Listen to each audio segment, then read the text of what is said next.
Halo semua, kembali lagi di channel Bochnime. Sebelum kita mulai, klik tombol subscribe dan aktifkan notifikasinya supaya kalian tidak ketinggalan info dan teori terbaru mengenai One Piece. Sekarang lanjut ke pembahasan.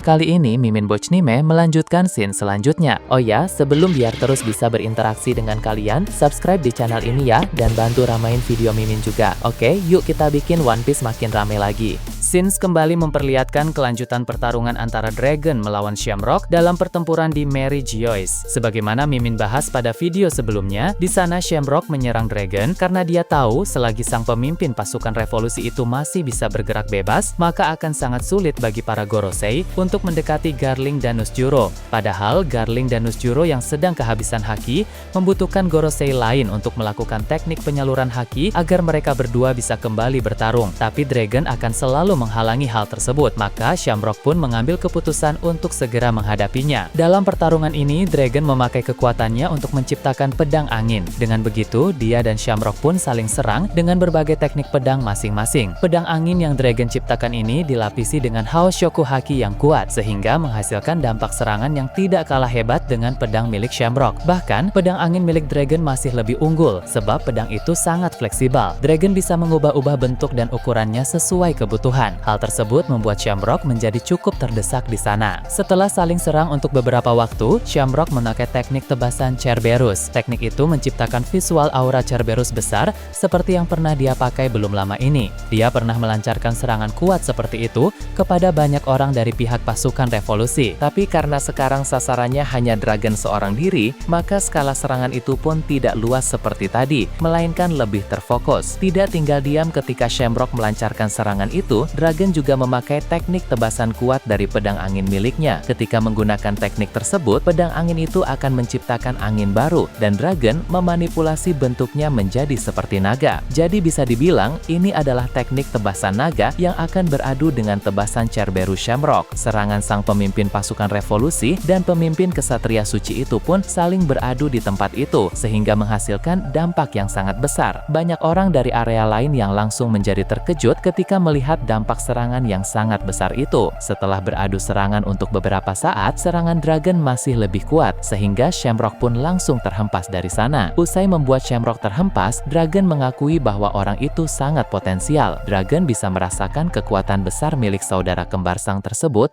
dan ada kemungkinan seiring berjalannya waktu, dia akan menjadi lebih kuat lagi. Inilah yang membedakan Shamrock dengan para Gorosei. Gorosei juga sangat kuat, tapi kekuatan mereka sudah mencapai level maksimal, alias sudah mentok. Sedangkan untuk Shamrock, dia masih bisa mengalami peningkatan kekuatan lagi sehingga berpotensi melampaui para Gorosei. Sementara itu di area yang berbeda, ada Sabo, Karasu, dan Koshiro yang masih melawan musuh-musuh mereka. Para musuh terdiri dari 2 kesatria suci dan 4 agen CP0 bertopeng dengan kekuatan yang tidak bisa diremehkan. Dalam pertarungan ini, Karasu bertarung melawan salah satu kesatria suci, sedangkan Sabo bertarung melawan 1 kesatria suci dan 2 agen CP0 sekaligus. Sementara itu, Koshiro melawan 2 agen CP0 sisanya. Di sini, Sabo bertarung dengan baik dan berhasil unggul dari para musuh, tapi dia juga tetap harus menahan diri. Dia tidak boleh terlalu memboroskan energi karena dia tahu bahwa kekuatannya masih akan diperlukan dalam pertempuran ini, sehingga dia tidak boleh menghabiskannya dalam pertarungan melawan kesatria suci dan 2 agen CP0 itu. Setelah bertarung beberapa waktu, Ivankov, Inazuma, dan Banjo akan datang ke sana juga. Untuk mengingatkan kembali, Banjo ini merupakan salah satu anggota pasukan revolusi yang sudah pernah diperlihatkan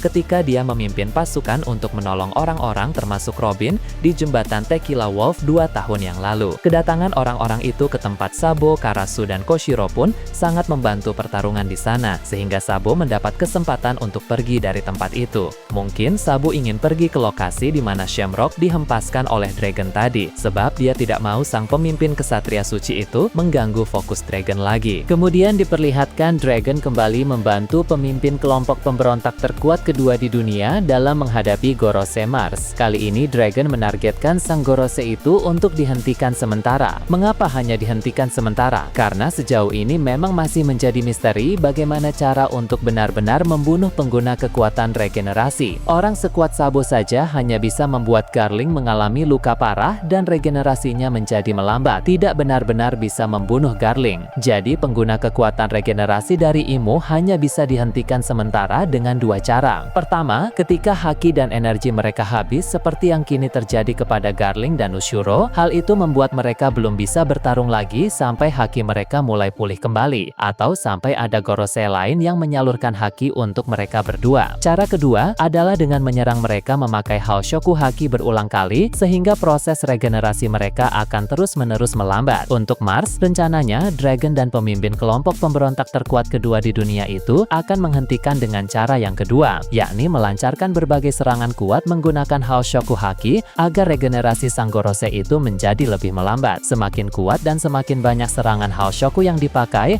maka akan semakin lambat pula proses regenerasinya. Ini adalah rencana yang bagus, tapi tentu Mars akan bertarung dengan hati-hati, sehingga tak akan mudah juga bagi Dragon dan rekannya itu untuk melakukan hal tersebut. Berpindah ke tempat lain, dunia Matahari Elbaf akan kembali mendapat sorokan. Pertarungan Zoro dan Sanji melawan Dori dan Brogy dalam mode iblis berjalan dengan semakin intens. Di sana, Zoro kembali memakai jurus barunya dengan teknik satu pedang untuk menggabungkan kekuatan kutukan Shandian Totsuka dengan Haoshoku haki yang sangat besar, agar kedua kekuatan itu memiliki kekuatan yang seimbang. Serangan itu pun akhirnya bisa dipakai dengan sempurna oleh Zoro, sehingga menghasilkan dampak maksimal yang membuat Dori langsung terhempas. Walau sang raksasa itu masih belum kalah, tapi serangan dari Zoro itu memberinya dampak yang jauh lebih baik dari serangan-serangan sebelumnya. Zoro senang akan keberhasilannya memakai jurus tersebut, tapi karena Dori masih belum kalah, maka sang pendekar pedang dalam bajak laut topi jerami ini pun berencana untuk mencoba hal baru. Tak mau ketinggalan, Sanji juga melancarkan serangan-serangan kuat dengan jurus barunya itu. Pertama, dia memakai tendangan api jarak jauh dalam mode Ifrit Jambe, di mana api tersebut tidak hanya membakar saja, tapi juga menghasilkan dampak eksplosif besar yang membuat Brogy langsung terhempas. Setelah sampai di sana saja, ketika Brogy terhempas, Sanji bergerak dengan sangat cepat untuk melancarkan tendangan beruntun dari berbagai arah secara tertubi-tubi. Walau belum membuat Brogy kalah, tapi serangan itu terbilang sangat hebat. Aksi dari Zoro dan Sanji membuat banyak orang di sana menjadi terkejut. Tapi Franky berkata, seandainya pun nanti Dori dan Brogy merasa mereka kalah, tetap selalu ada potensi bagi dua raksasa itu untuk bisa bangkit kembali. Sebagaimana Mimin bahas pada video sebelumnya, Franky dan yang lain sudah pernah mengalahkan seorang raksasa iblis, tapi kemudian raksasa itu masih bisa bangkit lagi. Bila kita mengingat kilas balik di God Valley, ketika Rox Desebek terkena Dawn Reverse, pengaruh kekuatan Imu itu menghilang usai Garp dan Roger melancarkan serangan Haoshoku haki kuat secara bersamaan. Jadi, untuk benar-benar mengalahkan raksasa iblis yang juga terkena Demon Reverse seperti Roxback, mungkin diperlukan serangan Haoshoku haki dengan kekuatan yang sangat besar pula. Hal ini terbilang sangat merepotkan karena di area pertarungan dunia matahari itu hanya Zoro saja yang memiliki Haoshoku haki, dan belum tahu juga apakah Haoshoku Zoro akan mampu untuk melepaskan pengaruh Demon Reverse atau tidak. Maka pertarungan melawan para raksasa iblis yang sedang berlangsung sekarang ini, tujuan utamanya hanya sekedar untuk menghentikan mereka dalam jangka waktu tertentu, bukan benar-benar mengalahkan mereka secara total. Sementara itu,